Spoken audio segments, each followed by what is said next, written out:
Në pranverën e vitit 1999, Kosova nuk po përjetonte vetëm një luftë. Ajo po përjetonte një shkatërim të heshtur sistematik dhe të organizuar.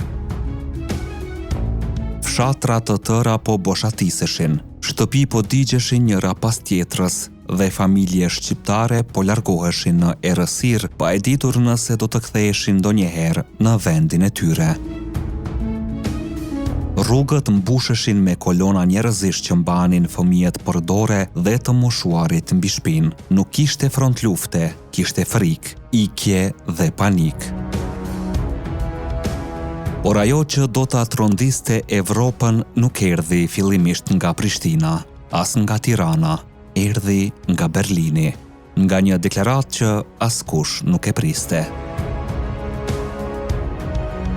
Ministri Gjerman i Mbrojtjes, Rudolf Scharping, doli para mediave dhe foli për krime që, sipas tij, nuk kishin ndodhur në Evropë që nga lufta e dytë botërore. Ai deklaroi se forcat serbe kishin vrarë grashtat zëna dhe se foshnjat ua kishin zjerë nga barku. Deklaratat e tij nuk u ndalën këtu. Scharping foli edhe për skenat e tjera makabre, duke thënë se sipas informacioneve që kishte në dispozicion, ushtarë serb kishin luajtur futboll me kokat e të vrarëve shqiptar. Ai theksoi se këto akte nuk ishin shpërthime të çmendura dhune, por pjesë e një terrori të organizuar që synonte të mbillte frikë dhe të thyente çdo rezistencë njerëzore. Fjalë të rënda, akuza që tronditën opinionin publik evropian dhe një mesazh i qartë nga Berlini. Ajo që po ndodhte në Kosovë nuk ishte një luftë e zakonshme, por një fushatë njerëzore dhune që sipas ministrit gjerman nuk ishte ndodhur pa plan dhe pa qëllim. Akuza të rënda dhe një pyetje që u përhap menjëherë në gjithë Evropën. Nëse këto ishin të vërteta, atëherë çfarë po ndodhte realisht në Kosovë? Para se të vazhdoj me këtë temë, nëse doni histori shqiptare të treguara pa relativizim, pa zbukurim dhe pa frikë, pëlqeni videon dhe abonohuni në Histori Epike, sepse këtu e kaluara tregohet ashtu siç ka ndodhur. Scharping nuk u ndal vetëm te krimet. Ai deklaroi se kishte në dorë një dokument sekret, një plan ushtarak serb të quajtur Operacioni Patkoj. Sipas tij, ky plan parashikonte një fushatë të gjerë për dëbimin masiv të shqiptarëve nga Kosova, për shkatërimin e strukturës së tyre shoqërore dhe për ndryshimin e dhunshëm të realitetit etnik në këtë territor. Krimet, sipas tij, nuk ishin pasojë e kaosit të luftës, por zbatim i një strategjie të menduar më herët. Por nëse ky plan ekzistonte, pse nuk u publikua kurrë plotësisht? Kjo pyetje ndezi një debatë ashpër politik në Gjermani. Jo në Beograd, por në Bundestag, disa politikanë kryesisht nga rrymat e majta vunë në dyshim ekzistencën e Operacionit Patkoj. Ata pretenduan se dokumenti kishte shërbyer më shumë për të ndikuar opinionin publik sesa për të informuar deputetët. Sipas tyre, lufta ajrore e NATO-s nuk ishte e vetmja alternativë dhe mjetet diplomatike nuk ishin shfrytzuar deri në fund. Por ndërkohë që politika debatonte, realiteti në terren nuk po ndryshonte.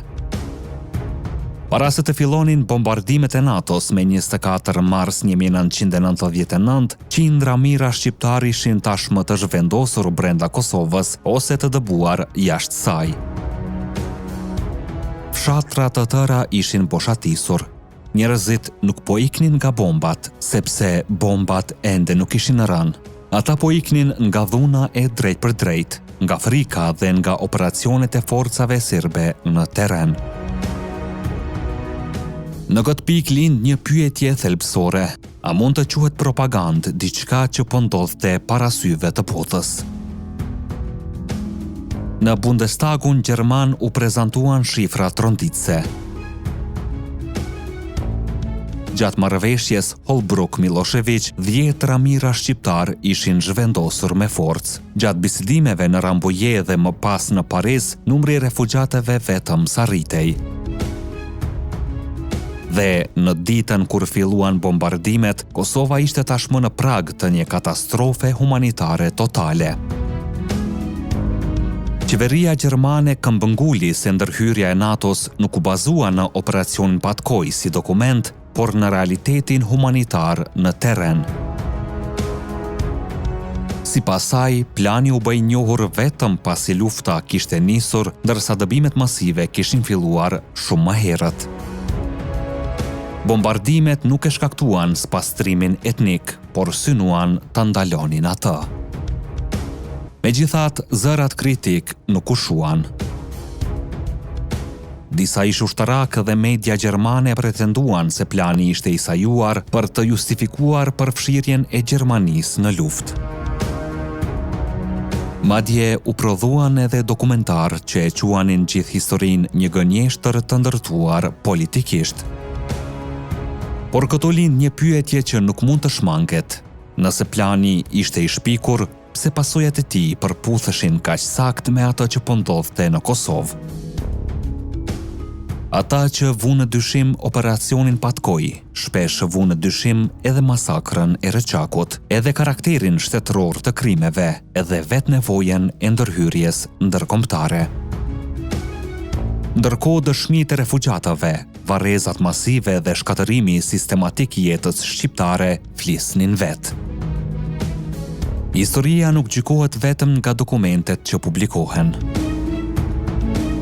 Ajo gjykohet nga pasojat që lë pas, dhe pasojat në Kosovë ishin të qarta. Një fushat e organizuar dhune dhe dëbimi, që vetëm ndërhyrja ndërkombëtare arriti ta ndalë.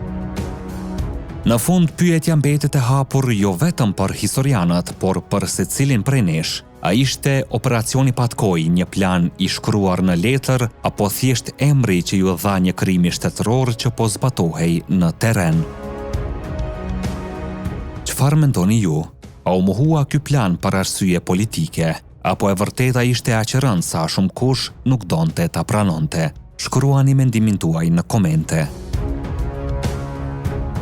Ne jemi Histori Epike, aty ku e kaluara rilind.